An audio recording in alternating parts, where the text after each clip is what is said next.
Amém. Queridos, hoje eu vim falar para vocês, o título da minha mensagem é Falsos Profetas Dão Grandes Espetáculos. Por quê? Porque existe uma palavra do Senhor, lá em 1 João, capítulo 4, do versículo 1 ao 6, que diz assim: Amados, não depositem fé em todos os espíritos, mas provem, testem, para descobrir se eles procedem de Deus, pois muitos falsos profetas surgirão e surgem no mundo, né? Lá no versículo 6, nós vemos assim: somos filhos de Deus. Quem está aprendendo a conhecer a Deus, a perceber, reconhecer e compreender progressivamente Deus por meio da observação e da experiência, e a obter um conhecimento cada vez mais claro dele, nos ouve. E quem não é de Deus não nos escuta, nem nos dá atenção. Através disso, conhecemos e reconhecemos o espírito da verdade e o espírito do erro. Essa é a palavra de Deus para nós. Se existe algo que nós precisamos estar extremamente alertas, é exatamente a essas questões, né? O que é interessante da parte do cristão é que não é apenas aquilo que nós acreditamos, mas é aquilo que a gente também não acredita. Nós precisamos discernir as coisas que nós recebemos, se é verdade ou não, porque muitas vezes nós recebemos tudo como se fosse verdade, mas não é bem assim.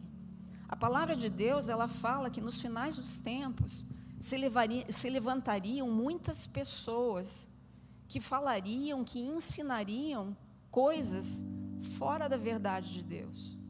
Eu encontrei um exemplo de um homem, ele era evangelista em 1714, o nome dele é George Whitefield, e ele pergunta, né? Ele perguntou a um homem: Senhor, em que é que você acredita? O homem responde: eu acredito no que minha igreja acredita.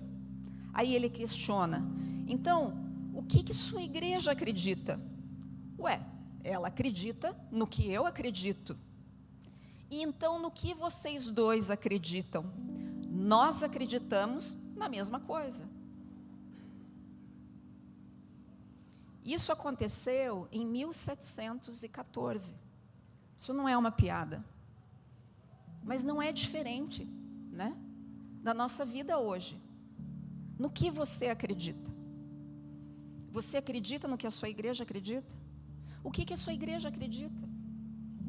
Nós precisamos ter consciência, porque a melhor mentira é a que mais parece com a verdade. Satanás, ele não está brincando conosco. Ele sabe jogar sujo. Então ele infiltra, ele coloca questões extremamente parecidas com a verdade.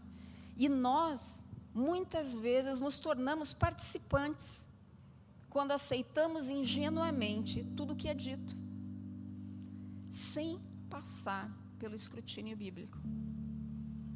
De todos esses sermões, de todas essas palavras que nós vemos e temos acesso hoje em dia, principalmente YouTube, TikTok, todas essas coisas, né? Você já parou para verificar? Ou será que você aceitou tudo como se fosse verdade? Porque eu digo para você, existem muitas igrejas. Essa não é uma palavra para quem é do mundo, é uma palavra para quem está aqui dentro. Existem muitas igrejas que estão pregando parecido com a verdade e não é a verdade de Deus. Que se você for lá olhar na palavra de Deus, você vai ver que não é real. É uma falsa mensagem. E sempre a falsa mensagem, ela é errada sobre quem? Sobre Jesus. Ela fala muitas vezes de um Jesus diferente. Você conhece a Jesus? Você sabe quem Jesus foi? Você sabe quem Jesus é? Mas ainda assim, muitos falam de um Jesus diferente. Um Jesus que é um bom homem, que é um ótimo professor, que é a chave, né, para qualquer bênção. Mas tem uma pequena vírgula aí. Jesus é tudo isso. Ele foi um bom homem, ele foi um ótimo professor e é um ótimo professor até hoje. Ele é a chave, sim, para as nossas bênçãos, mas nós não podemos deixar de lado o pegue a sua cruz e siga-me. Isso faz parte da palavra de Deus. No mundo tereis aflições. Então, o seguir a Jesus, seguindo a Jesus, nós precisamos mudar o nosso foco. Nós não lutamos por uma vitória. Nós já temos a vitória. Jesus já nos deu a vitória. Mas o que nós precisamos fazer não é alcançar a vitória. É estabelecer essa vitória na nossa vida, porque ela já foi dada. A nossa vitória é uma questão que já foi resolvida. Nós não estamos caminhando em busca dela. Ela já está lá. A questão é, nós temos que agir sobre ela. Nós somos equipados pelo poder do Espírito Santo. E por isso nós precisamos ter uma atitude de fé. Eu acho que aqui é o grande complicador na nossa vida. Fé. Porque nós achamos, nós olhamos e dizemos, será? Será que realmente, né? Será que eu tenho a vitória mesmo? Quando Jesus disse naquela cruz que tudo estava feito, Ele já tinha estabelecido a vitória sobre nós. Nós não precisamos lutar por uma vitória. Nós precisamos sim lutar para que a vitória que já foi estabelecida se manifeste na nossa vida. Talvez você olhe para mim e diga assim, olha, mas por que Deus permite mensagens enganosas dentro da igreja às vezes? Eu acredito que Ele permite porque a forma como nós respondemos a essas questões determina o que é verdade dentro de nós. E essas questões acabam abrindo os nossos olhos para aquilo que nós somos, para aquilo que nós cremos, para aquilo que nós sabemos. Porque querendo ou não, muitos de nós, né? Posso dizer todos nós em geral, somos preguiçosos. Nós não queremos nos esforçar. Nós olhamos para um Jesus que nos deu a vitória, nós queremos as bênçãos que Ele pode nos dar, né? Até gritamos, cantamos, declaramos, mas sem esforço. Se você tiver que fazer uma campanha de oração, um jejum, e lá olhar a palavra, não, aí já é muito difícil. Existem pessoas hoje em dia que não estão mais querendo ir na igreja para ouvir, tome minha cruz e siga-me, a sua cruz e siga-me. Querem ouvir coisas boas. Querem ouvir que Jesus faz, Jesus acontece, Jesus libera, o mar se abre. E eu posso tudo porque Deus é graça, Deus me ama, então Deus me perdoa. Queridos, vamos abrir os olhos para a nossa realidade, fazer uma reflexão firme, adulta, madura, sobre o que realmente é a nossa realidade, aonde que nós estamos, porque nós precisamos saber exatamente quanto nós estamos dispostos a sacrificar em prol do poder, em prol da verdade, em prol do Senhor. Quando eu escuto pessoas dizendo para mim, pastora, é muito difícil eu deixar esse pecado da minha vida. Queridos, a nossa igreja não tem uma lista de questões proibidas. Você não vai ver, olhar para você e dizer, ó, fazer isso é pecado, aquilo outro é pecado. Mas eu posso garantir para você que inúmeras questões na minha vida eu deixei de fazer, porque eu amo a Deus.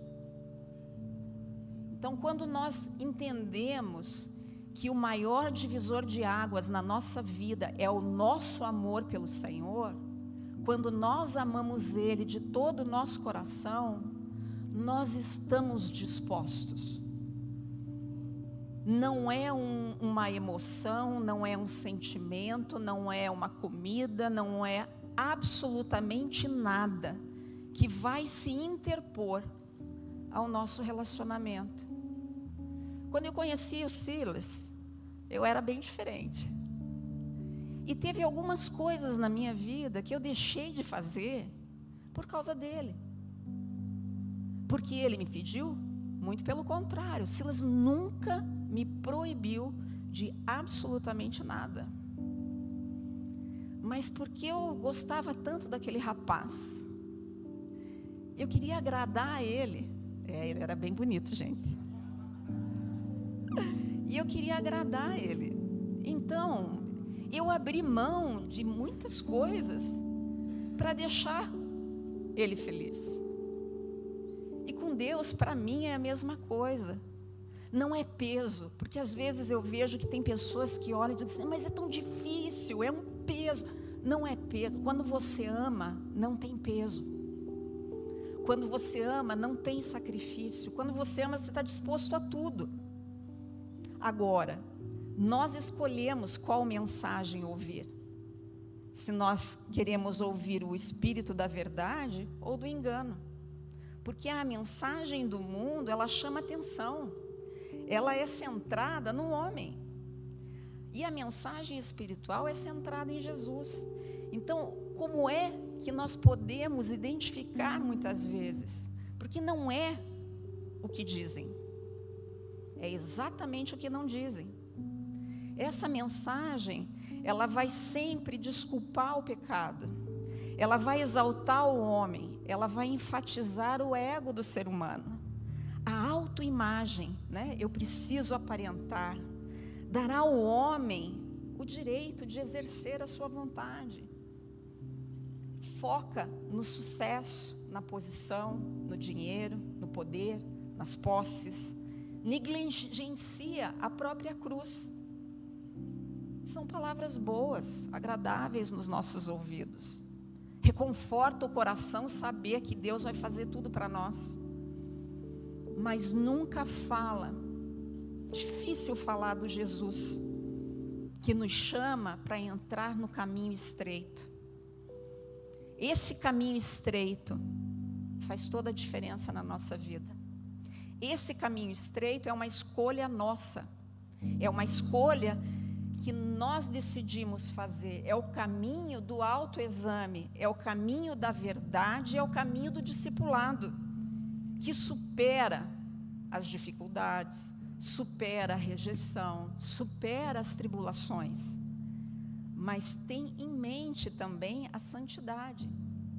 Não esquece que Deus é justiça, que nós temos um julgamento a comparecer, porque nós vamos sentar face a face com o Senhor, e nós vamos dar conta das nossas ações, das nossas escolhas. Então, nós precisamos escolher se nós escolhemos o caminho estreito ou o caminho fácil.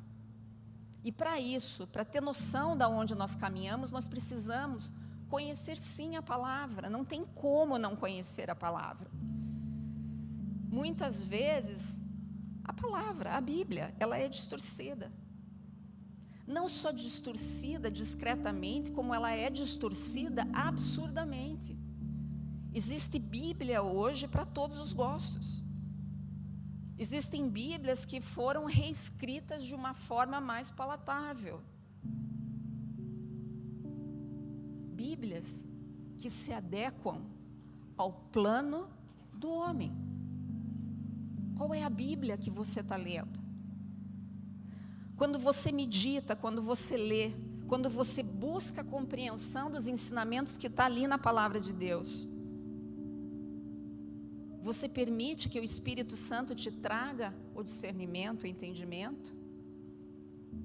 Porque quando você busca, não se iluda, o Espírito Santo acende uma luz dentro de você. Agora, para que isso aconteça, você precisa estar buscando um relacionamento com Deus. Nós falamos muito na igreja sobre a questão dos frutos, né? Dons do Espírito Santo, frutos do Espírito Santo. Mas existem os falsos profetas, também têm discípulos e também têm frutos. E esses frutos nós podemos observar em todos nós, qualquer um de nós. Porque é pelos nossos frutos que nós somos avaliados, né? Como nós falamos, como nós agimos. Não é o faça o que eu falo e não faça o que eu faço. É como que eu faço, como que eu falo, como que eu ajo. As minhas ações, as minhas reações, não no domingo, mas durante a semana, quando eu não estou dentro da igreja, quando ninguém da igreja está me vendo, como que eu ajo, como que eu penso, como que eu falo, como é o meu dia, né? Falsos profetas, nós podemos ver na sua vida sinais de ganância, cobiça pelo poder, prestígio, reconhecimento, manipulação, ensinos que muitas vezes contradizem o amor, a compaixão, a humildade. Mas aí me vem uma questão no meu coração: será então que nós, cada um de nós individualmente, estamos sendo no nosso dia a dia falsos profetas? Porque nós temos um chamado do Senhor sobre a nossa vida.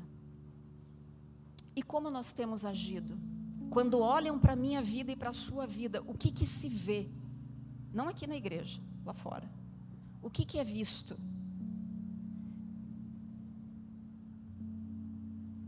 Que testemunho eu dou?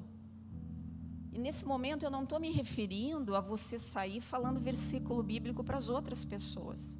Eu estou falando de ações, de falas que nós falamos. É importante que a gente preste atenção, porque nós podemos ser entusiasmados, mas não espirituais.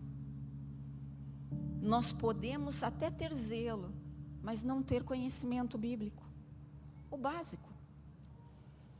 Nós podemos focar a nossa caminhada somente no poder e não em Deus. Nós podemos chegar ao absurdo de chamar o mal de bem e o bem de mal. Isso está lá em Isaías. Fazer das trevas luz e das luz trevas. Fazer do amargo doce e do doce amargo. Gente, essa fala de Isaías é 100% real hoje. Em todos os cantos do mundo você vai ver isso. O mal hoje é bom e o bom hoje é ruim. Jesus, ele operou enormes milagres. Jesus fez coisas poderosas nessa terra, mas ele usou cada um dos seus milagres para trazer glória e relacionamento pessoal com Deus. Então nós precisamos aprender a testar os espíritos, porque nem todo espírito vem de Deus. Nós precisamos entender que as mensagens com soluções fáceis, né? Será que tem conhecimento real ali? Para onde essas mensagens estão querendo me levar? Porque o Senhor, ele nos chama lá em Efésios, ele diz para nós o quê? Combata o bom combate da fé, para o qual você foi chamado. Ontem eu mandei essa frase para a Mama, aqueles que conhecem ela. Ela é uma missionária que mora nos Estados Unidos. Nós temos um carinho muito grande por ela, e hoje ela está com câncer. E o câncer está tomando, assim, está difícil. E aí encheu o meu coração de dizer para ela: combata o bom combate da fé, porque você foi chamado para isso. Não importa as circunstâncias. Porque uma questão eu posso dizer para você: Deus não permitiria uma batalha na nossa vida se nós fôssemos perder ela. Você lembra quando eu disse que Jesus já nos deu a vitória? Nós temos a vitória. Lá em 2 Coríntios 2,14 diz assim: mas graças a Deus que sempre nos conduz ao triunfo em Cristo. Nós já temos a vitória. No céu a batalha ganhou, já foi ganha, gente. Nós precisamos sim fazer com que ela se manifeste na nossa vida hoje. Então, como que nós podemos alcançar isso? Firmar na palavra de Deus, permanecer na presença dEle, mesmo quando parece que nada vai acontecer. Porque é exatamente nesse momento que a nossa fé se manifesta. Lembra? Nós estamos em guerra, não esqueça disso, jamais. A nossa guerra, ela só vai terminar quando nós estivermos no céu com o Senhor. Então, nós precisamos compreender uma questão muito clara. Lembra de Davi? Davi, antes dele ser ungido rei, lembra disso, né? Dele ser ungido rei sobre todo o povo, ele foi ungido rei sobre quem? Sobre Judá. Quem é Judá? Quando a guerra se estabelecia e o povo precisava ir em batalha, qual era a primeira tribo que ia na frente de todo mundo? Era Judá. Tinha soldado ali? Não. Judá eram os adoradores, eram os levitas. Então veja, até mesmo Davi, antes dele poder ser ungido rei sobre tudo, ele precisou estar primeiro na adoração. A adoração na nossa vida é fundamental. E é algo que o diabo sempre vai tentar tirar da nossa vida. Lembre-se que as nossas bênçãos, elas só nos alcançam depois da adoração. Antes de você receber qualquer bênção, você precisa adorar. Nós lutamos através do louvor, nós lutamos através da adoração, nós lutamos através da nossa gratidão. Isso é uma verdade tão verdadeira em nós, que muitas vezes nós esquecemos. E por isso que nós precisamos conhecer a palavra, porque nós somos mais fortes do que a gente imagina. Às vezes eu acho que nós nos olhamos no espelho e vemos aquela pessoa ali mirradinha, coitadinha. Querido, o Espírito Santo de Deus está em você. Esses dias eu estava orando e foi muito interessante, porque eu estava orando e pensando sobre a questão das nossas fraquezas, das nossas dificuldades. E Deus me deu uma visão do Espírito Santo, que nem esses filmes de super-herói, né? É o super-homem, né, que tira a roupa assim. Então, do Espírito Santo fazendo assim, de dentro para fora, e saindo de dentro de nós, e tomando conta, e tomando a frente. Nós precisamos fazer isso, fazer com que não somos nós, é Deus que vai na nossa frente. Nós estamos escondidinhos lá dentro do Espírito Santo, e é Ele, fora de nós, que toma as rédeas do nosso querer, do nosso fazer, do nosso falar. Então eu posso todas as coisas através de Jesus, que me fortalece. Não é assim? Tudo eu posso. Agora, tem um versículo que eu amo demais, e que eu pulo ali no meu coração quando eu não posso pular, quando o Guilherme canta: a alegria do Senhor é a minha força. Isso é tão profundo e tão verdadeiro, que quando nós compreendemos essa verdade dentro do coração, não tem tempestade na nossa vida. Porque se o diabo, ele consegue tirar a nossa alegria, nós perdemos a força. Você está vendo? Olha a importância, presta atenção. Se o diabo tirar a sua alegria, você não tem força para lutar. Se um conflito, uma circunstância, uma dificuldade tira o teu louvor, ele tira a tua força também. Porque a alegria do Senhor é a nossa força. A alegria é o nosso louvor, é a nossa adoração. Nós não podemos perder isso. E inúmeras vezes a primeira coisa que nós permitimos de ir embora é exatamente a nossa alegria e o nosso louvor. Quando a água bate, Deus, mas por quê?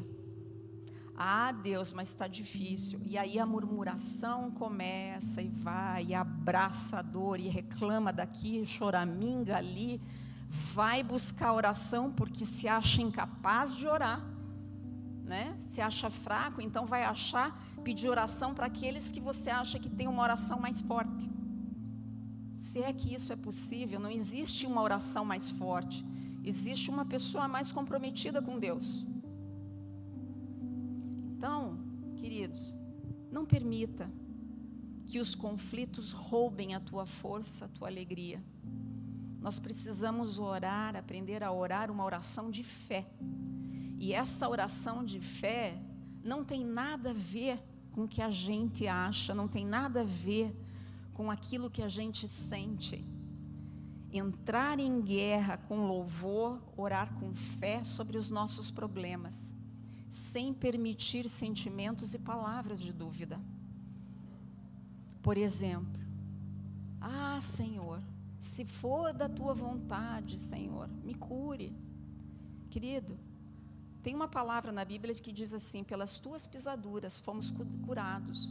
A nossa cura já está estabelecida lá no céu. Então por que aqui eu não estou curado? Porque ela não se manifestou. Como é que ela vai se manifestar? Ela vai se manifestar à medida do nosso caminhar com Deus. E ainda se não se manifestar, ainda assim, nós estamos já curados lá. Então isso não é razão para a gente desanimar.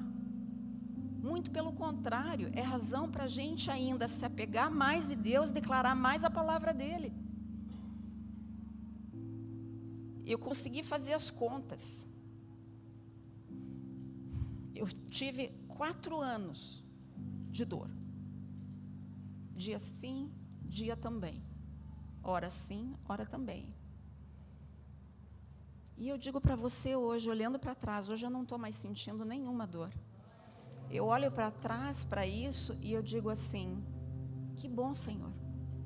Mas se eu ainda estivesse sentindo dor, eu continuaria firme do mesmo jeito. Não é a dor que vai tirar a minha alegria, não é a dor que vai me afastar de Ti, não é o fato de eu ainda ter dor que vai me impedir de falar e de ainda orar e de buscar a Tua palavra. Mas isso são questões de decisão própria. Está aqui na nossa cabeça. Lembra lá em Hebreus o que era fé? É acreditar no que não vemos. Pela fé nós alcançamos o que ainda não está no natural. Mas nós pegamos e trazemos para o natural. Hebreus 11, olha lá. 11, versículo 1. Agora, a fé é a garantia, a confirmação, o título de propriedade das coisas que nós esperamos, sendo a prova das coisas que nós não vemos, e a convicção de sua realidade. Fé, percebendo como fato real o que não é revelado aos sentidos. É impossível ter fé junto com as nossas emoções. Fé e sentimento, emoção não caminham junto. Porque a emoção nos leva para qualquer lado. A fé, ela nos firma na palavra do Senhor e naquilo que Ele tem para nós. Então, mesmo quando nós não estamos sentindo, quando as nossas emoções não estão de acordo, ainda assim, Deus faz. Mas eu preciso saber me posicionar. E eu queria terminar com a palavra que está lá em João 16,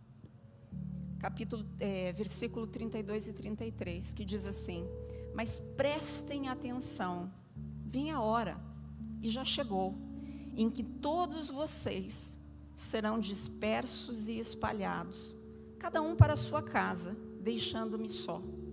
No entanto, não estou sozinho, porque o Pai está comigo. Nesse versículo, Jesus já estava só. Ele disse para os discípulos: agora a água vai bater, mas eu não estou sozinho, o Senhor está comigo. Eu lhes disse estas coisas para que em mim vocês tenham paz e confiança. No mundo vocês têm tribulações, provações, angústias e frustrações. Mas tenha bom ânimo, tenha coragem, seja confiante, certo, destemido, pois eu venci o mundo. Eu o privei de prejudicá-lo e o conquistei para você. Olha que tremendo que Jesus fala para nós. Em nenhum momento Jesus teve dúvida. Em nenhum momento Jesus achou que Deus não estava com ele. Por todas as partes de que ele viveu, Deus era com ele. Por onde você vai, Deus é com você. Mas Deus fala: olha, quando o problema estiver aí, não desanima, permaneça firme, tenha coragem, se encha da alegria, né? A alegria do Senhor é a tua força. O louvor do Senhor, a adoração do Senhor é o que te dá força. Não perca os momentos de louvor. Não perca a oportunidade de abrir a sua boca em atitudes de ação de graça, de dizer para Deus: obrigado. Obrigado porque o Senhor é bom, porque o Senhor, eu estou aqui vivo hoje. Pelas mínimas coisas, pelas grandes coisas, nós precisamos compreender que nós somos porque Deus nos fez e nos dá. Ele provê, Ele é tudo para nós.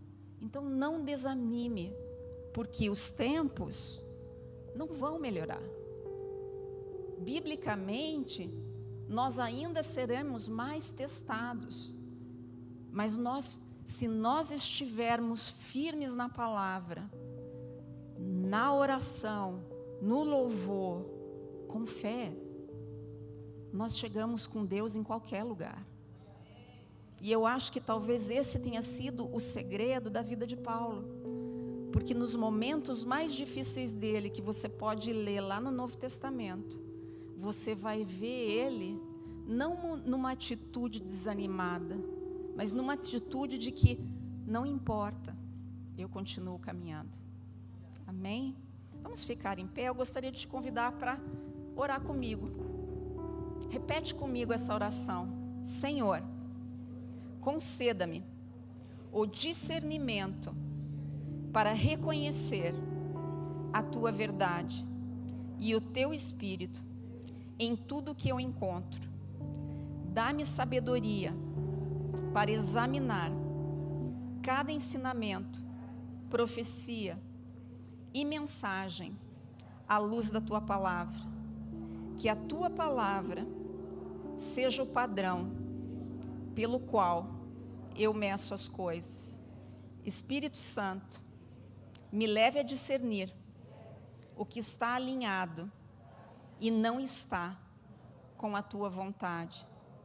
Ajude-me a reconhecer quaisquer ensinamentos falsos ou espíritos enganadores que possam tentar me desviar.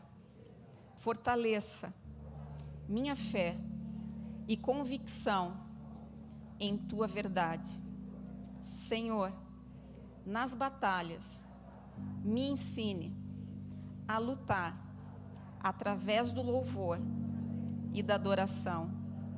Encha-me da tua alegria, pois é ela que me fortalece para perseverar e declarar a minha vitória já estabelecida no céu e crer na sua manifestação aqui na terra. Em nome de Jesus. Amém.